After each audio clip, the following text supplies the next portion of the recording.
کیا ہے، اور دیگر محدثین کرام نے اس حدیث کو بیان کیا کہ پیارے پیغمبر علیہ السلام آئے مسجد نبوی میں، ممبر پر آپ تشریف لائے، ممبر کے اوپر بیٹھے تو رسول کریم علیہ السلام ہمیشہ کھڑے ہو کر جمعہ پڑھایا کرتے تھے۔ جب آپ نے آخری جمعہ پڑھایا، بیماری کے ایام تھے، بیماری کی حالت تھی، تو پیارے نبی کریم علیہ السلام نے تب بیٹھ کر خطبہ دیا تھا، اور آپ علیہ السلام کی کہ خطبے کو امام بخاری نے اپنی کتاب میں نقل کیا ہے۔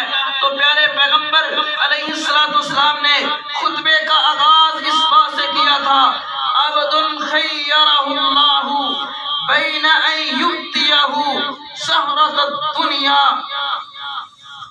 وبین ما عندہ۔ فرمایا ایک بندہ ہے، اس کو اللہ نے اختیار دیا ہے، دنیا کی نعمتوں کو لے لے یا آخرت کو اختیار کر لے، جو آخرت اللہ کے پاس ہے۔ جب آپ نے یہ بات کی، آپ کے سامنے بوڑھے ابو بکر صدیق بیٹھے ہوئے، آنکھوں سے آنسو جاری ہیں، رونا شروع کر دیا۔ صحابہ کرام نے تعجب کیا کہ ابو بکر صدیق روتے کیوں ہیں؟ بعد میں پوچھا، فرمایا جہاں علم ابو بکر صدیق کا پہنچا، وہاں علم تمہارا نہیں پہنچا۔ عبد سے مراد میرے آقا خود تھے، فرمایا آقا کا دنیا سے جانے کا وقت آ چکا ہے۔ میرے بھائیوں، میرے پیارے پیغمبر عبد کا لفظ اپنے لیے خود بول رہے ہیں۔ فرمایا عبد سے مراد پیارے نبی کریم ہے۔ آئیے ایک اور حدیث میرے ذہن میں آئی، جب نبی کریم علیہ السلام نے حجۃ الوداع کا خطبہ دیا، آپ نے قرآن پاک کی آیت تلاوت کی جو آپ کے اوپر نازل ہوئی، اذا جاء نصر اللہ والفتح فرأیت الناس يدخلون فی دین اللہ افواجا۔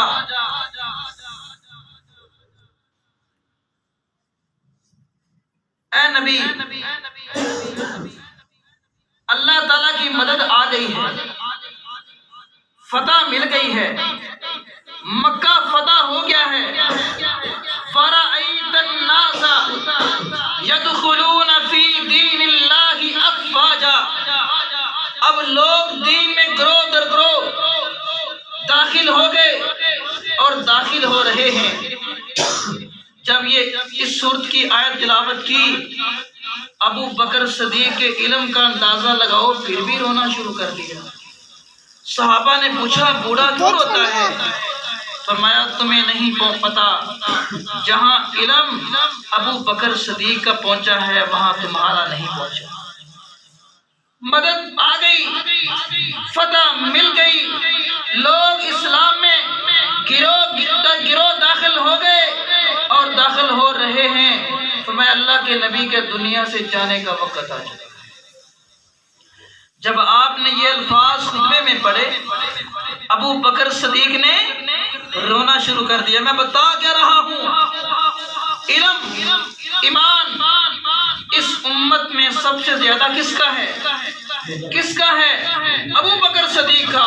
اس مسجد میں، مسجد نبوی میں عمر فاروق بھی تھے، مسجد نبوی میں عثمان غنی بھی تھے، مسجد نبوی میں علی مرتضیٰ بھی تھے، اور محدث ابو ہریرہ بھی تھے۔ کسی کو نہیں پتا چلا، پتا چلا صرف ابو بکر صدیق کو چلا۔ آپ کے استدلال کو سمجھ گئے۔ نبی کریم علیہ السلام نے اس کے بعد اپنے خطبے کی دوسری بات بیان کی، ان اما الناس علی فی مالہ و صحبتہ ولو کنت متخذا خلیلا۔ آپ نے فرمایا سن لو، میں مال قربان کرنے کے لحاظ سے، جان قربان کرنے کے لحاظ سے اگر میں کسی کو خلیل بناتا، ابو بکر صدیق کو بناتا، میرا خلیل میرا اللہ ہے، مال اللہ کے لیے، جان اللہ کے لیے، ابو بکر صدیق ساتھی ہیں اور میرے دوست ہیں۔ اس کے بعد آپ نے فرمایا ذرا توجہ کرنا، جو اگلی میں بات بیان کرنے لگا ہوں وہ اس بات کی دلیل ہے کہ پیارے نبی کریم علیہ السلام کے بعد ابو بکر صدیق خلیفہ ہیں۔ مسجد نبوی ہے، مسجد نبوی کے دائیں طرف بھی صحابہ کرام کے گھر، مسجد نبوی کے بائیں طرف بھی صحابہ کرام کے گھر ہیں۔ تو نبی کریم علیہ السلام نے صحابہ کرام سے کہا تھا اپنے گھروں کی کھڑکیاں مسجد نبوی کی طرف کھول لو تاکہ تمہیں مسجد نبوی میں آنے کے لیے آسانی ہو۔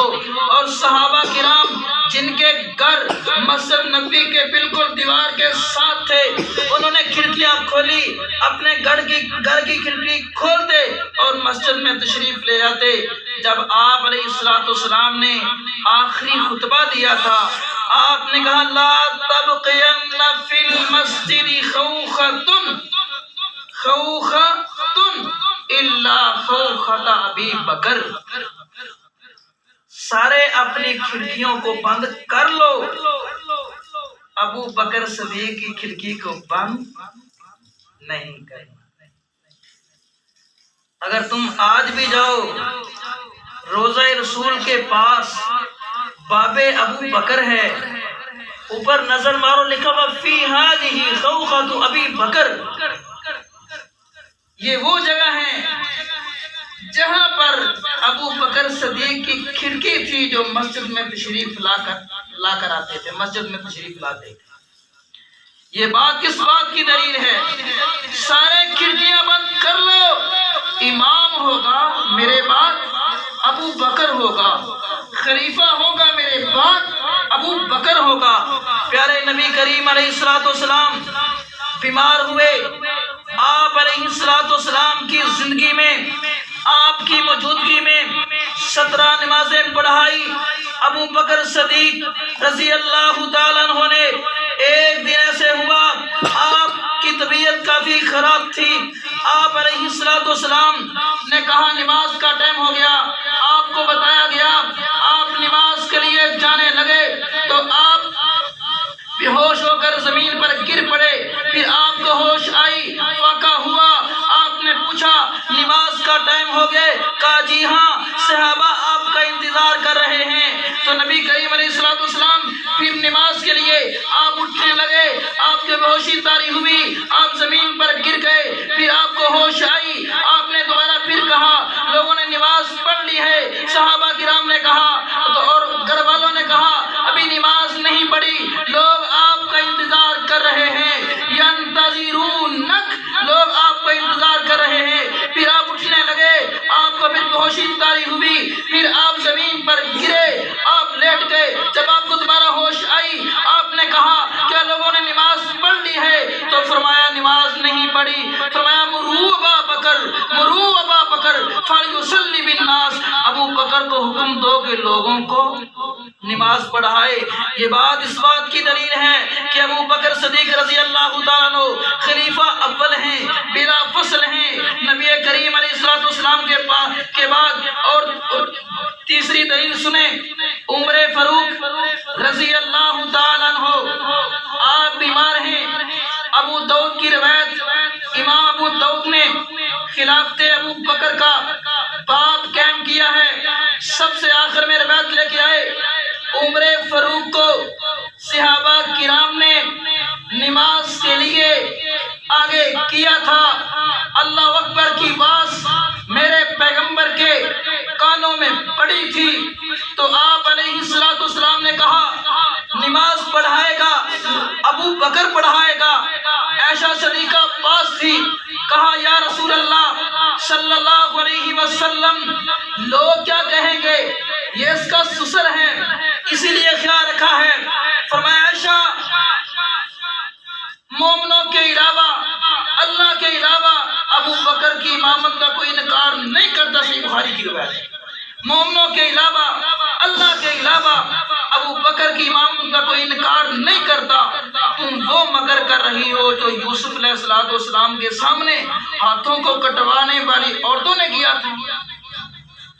ابو بکر صدیق پہلے امام ہیں۔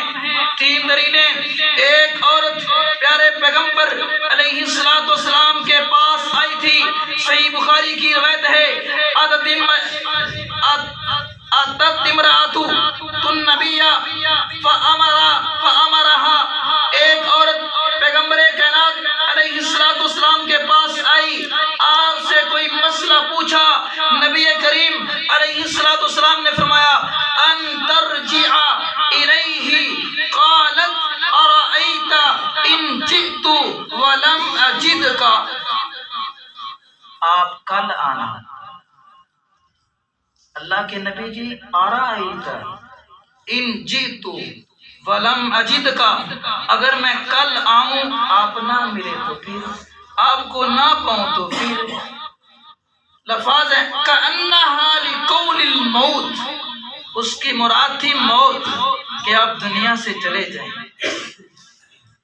میرے پیغمبر کے سامنے ایک خواتین عورت کیا کہہ رہی ہے کہ آپ کی موت کا تذکرہ کر رہی ہے۔ اس کا بھی عقیدہ تھا، اس کا بھی ایمان تھا کہ پیغمبر ہماری طرح دنیا میں آئے ہیں، چند سال جتنی اللہ پاک نے زندگی لکھی ہے گزارنے کے لیے، آپ نے بھی اللہ کے پاس جانا ہے، اور دنیا سے جانے کے بعد، وفات کے بعد آپ نے دنیا میں حاضر نہیں ہونا۔ حاضر ہو تو ہم اس سے مسئلہ پوچھیں آپ سے۔ فرمایا کہ آپ ان لم تجدینی فأتی ابا بکر، اگر میں نہ ہوں، دنیا سے چلا جاؤں، تو آپ نے ابو بکر صدیق کے پاس آنا ہے۔ علی مرتضیٰ سے پوچھا گیا عظمت کے بارے میں، شان کے بارے میں ابو بکر صدیق کی، فرمایا 4 چیزیں ہیں جن میں ابو بکر صدیق ہم سے آگے ہیں، ایمان میں، ہجرت میں، غار میں گود ابو بکر کی تھی، سر پیارے پیغمبر کا تھا، اور رسول کریم علیہ السلام کی زندگی میں نماز پڑھائی ہے ابو بکر صدیق نے پڑھائی ہے۔ رب کریم ابو بکر صدیق رضی اللہ تعالیٰ عنہ ان کی قبر مبارک کے اوپر کروڑوں رحمتوں کا نزول فرمائے، اور اللہ تعالیٰ ہمیں ان کی سیرت اپنانے کی توفیق عطا فرمائے۔ 22 جمادی الثانی کو ان کی وفات ہوئی تھی۔ ایک بات بیان کر کے بات کو ختم کرتا ہوں۔ کہا گیا کہ ہم آپ کے لیے نیا کپڑا لے کر آئیں گے۔ ابو بکر صدیق رضی اللہ تعالیٰ عنہ نے کہا نہیں، جو میری چادر ہے اسی میں ہی مجھے کفن دینا ہے۔ نیا کپڑا تو ہوتا ہے زندہ لوگوں کے لیے، میں فرمایا اسی میں ہی مجھے کفن دے دینا، اسی میں مجھے دفن کر دینا۔ اور ابو بکر صدیق رضی اللہ تعالیٰ عنہ کو 22 جمادی الثانی کو اللہ تعالیٰ کے سبورت پیارے پیغمبر علیہ السلام کے ساتھ ان کو دفن کر دیا گیا۔ رب کریم ان کی قبر کے اوپر کروڑوں رحمتوں کا نزول فرمائے۔ وما علینا الا البلاغ۔